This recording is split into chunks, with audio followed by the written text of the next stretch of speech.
Fala pessoal, bom ou não? Estamos aqui hoje mais uma vez no nosso podcast, videocast Aprendi com Papai.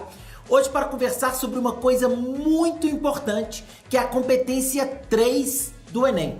Lembrando, antes de qualquer coisa, que para entrar em contato conosco, indicar uma banda, trocar uma ideia, perguntar qualquer coisa, basta você entrar em contato por e-mail no aprendicompapai@gmail.com ou entrar no site aprendicompapai.com.br.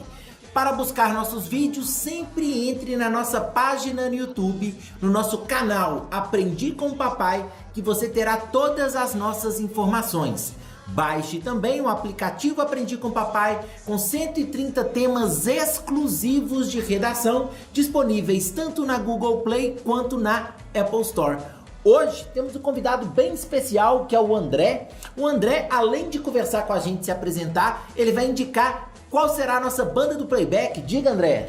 E aí, galera, beleza demais? Meu nome é André, professor de redação. Trabalhamos junto, né, Marcelo? Sim, foi bacana graças demais, a Deus. É isso aí. E hoje, pra música, quero fazer uma indicação de uma galera muito bacana aí, que tá com um álbum novinho, daqui de BH, que é o povo da banda Da Parte. E a música que a gente vai ouvir vai ser a música Acidental, integrante desse novo álbum, que tá, por exemplo, aí no Spotify. Só procurar lá, ouça essa galera da Parte, bacana demais. Fica aí minha indicação do dia. Meu bem, meu peito já tem mais de 100 motivos pra eu não ser de alguém, além de ser seu. Então vê se vem. Bom, André, é o seguinte, nós dois somos professores de redação, já trabalhamos juntos, inclusive, e nós temos uma grande coisa, às vezes, quando o aluno começa a perguntar a respeito das competências. Inclusive, eu gosto muito disso, né? Eu gosto mais do aluno que quer saber o que significa cada competência, que o aluno que pega o verso da folha de redação e não quer nem saber por que ele tirou cada nota. Uma das competências que são as mais importantes do texto, que o aluno sempre conhece, mas que ele continua tendo dúvida, é a competência de número 3. Opa. Geralmente, quando o menino me pergunta, olha, competência 3, eu tô vendo aqui na folha de redação, tá escrito selecionar, relacionar, organizar, fatos, argumentos, opinião. Eu falo, calma. Significa basicamente argumentação. E aí o menino chega e fala assim, putz, velho, mas o que é argumentação?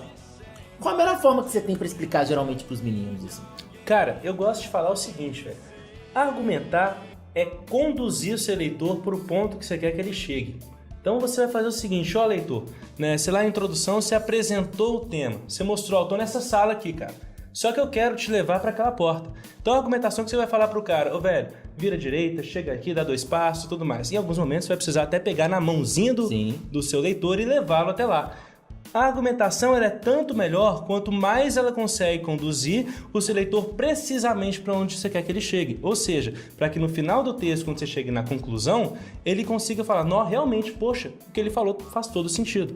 Então a argumentação ela vai ser essa condução.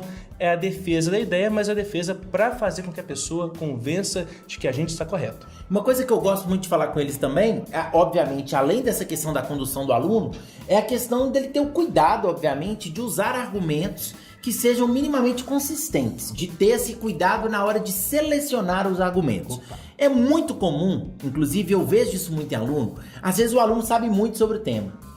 E aí quando vem um tema que o aluno sabe muito, às vezes ele sai pior do que o tema que ele sabe pouco.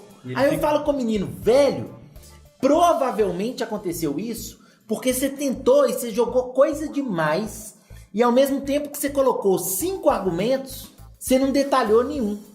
Uma das coisas mais importantes que eu falo com eles é essa questão da seleção de argumentos. Você também percebe isso com muita frequência? Poxa, cara, isso é demais. Os meninos, eles muitas vezes, essa questão que você falou, sei o tema e vou mal, né? É porque quer colocar de tudo quanto é informação no texto. E a gente tem que pensar que a argumentação, ela vai ser baseada muito mais no que eu vou fazer com aquela ideia que eu tô levantando e como é que eu vou usá-la para fazer o meu leitor entender o que eu quero mostrar, do que na quantidade. Sim. É uma coisa que eu gosto de falar com os meninos, que é o seguinte, vamos lá, Marcelo, você tá arrumando aí, você arrumou umas paquerinhas, nada contra a Mariana não, tá?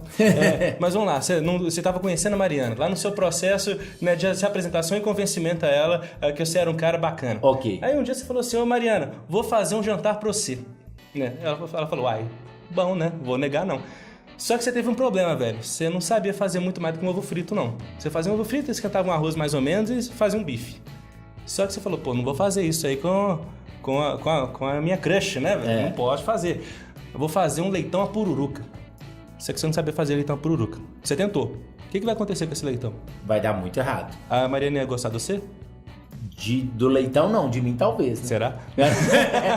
Eu acho que o segredo foi o tal do ovo, viu, velho? Fazer o ovo lá com arroz e com o bife, que funcionou, que foi um espetáculo. Exatamente. Fazer bem feito, o simples, pode ser muito mais interessante do que tentar complicar, tentar botar coisa demais e não conseguir cumprir. E uma coisa que é interessante também é o aluno ter a noção de que o simples, ele não significa o clichê. Isso. Né? Porque tem coisa, por exemplo, quando a gente conversa com o aluno sobre a questão da autoria, quando a gente conversa com o aluno falando que ele precisa ter um texto com originalidade na argumentação, é muito comum o menino falar assim, nossa, mas eu preciso ter originalidade, mas são 5 milhões de candidatos. Como que eu vou falar uma coisa que só eu falei? Não. É importante que o aluno tenha a noção do seguinte, ele não vai usar o clichê, que é o argumento que todo mundo já sabe, que todo mundo usa, que é o mais batido de todos, mas ele também não precisa fazer uma coisa que só ele disse entre os 5 milhões de candidatos. Eu gosto muito de falar com o menino o seguinte, tenha noção do que é importante nesse tema e mostre um pouco do seu diferencial quando você vai escolher os seus argumentos.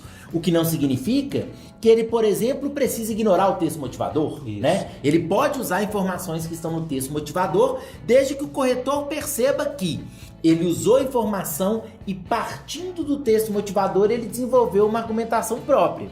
A primeira coisa que aparece no enunciado do Enem, a partir da leitura dos textos motivadores e dos conhecimentos adquiridos ao longo da sua formação, ou seja, o aluno precisa juntar um pouco do que ele viu no motivador e trazer informações dele. Você concorda que também existe muito dessa questão, o limite entre a autoria e o clichê? É outra coisa que é bem difícil, né? Nossa, essa questão que você falou, por exemplo, do uso de texto motivador ou de ideias que são recorrentes. Eu gosto de pensar sempre em exemplo das coisas que aconteceram no Enem e que nós conseguimos acessar pelas coisas que aparecem, por exemplo, na mídia. Né? Acho que é importante demais a gente estar sempre atento ao que deu certo, o que as pessoas que conseguiram ir bem fizeram. Sim. E aí você pensa, por exemplo, no tema lá da persistência da violência contra a mulher, né, no Brasil. Como não falar de machismo? Quantos textos não falaram de machismo? Poxa, foi uma ideia bastante difundida. Sim. Quer dizer que ela é clichê? Não quer dizer que ela é clichê. Se o aluno consegue relacionar a um passado, sei lá, patriarcal, machista, em que faz a mulher se submissa ao homem, por isso promova os casos de violência, beleza, isso aqui é um argumento que é válido, embora com certeza tenha aparecido várias e várias vezes nos textos, inclusive naqueles que chegaram à nota máxima que a gente consegue ver pela mídia.